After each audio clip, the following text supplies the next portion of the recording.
Pizo Tailor niwe dukunda, ubudozi bwe burajwe inshinga no guteza imbere made in Rwanda. Abanyarwanda turamukunda, tugira umuco wo gukunda ibyacu, twisere kandi twubake igihugu. Made in Rwanda niyo nzira. Pizo Tailor atwereka uko bikorwa, imyenda y'ubwiza iri mu mwihariko.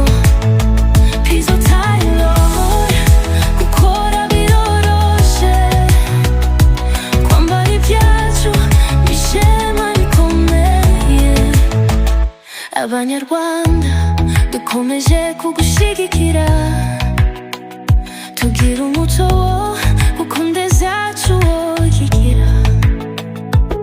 Tugira umuco wo gukunda ibyacu, twizere kandi twubake igihugu. Made in Rwanda niyo nzira. Pizo Tailor atwereka uko bikorwa. Pizo Tailor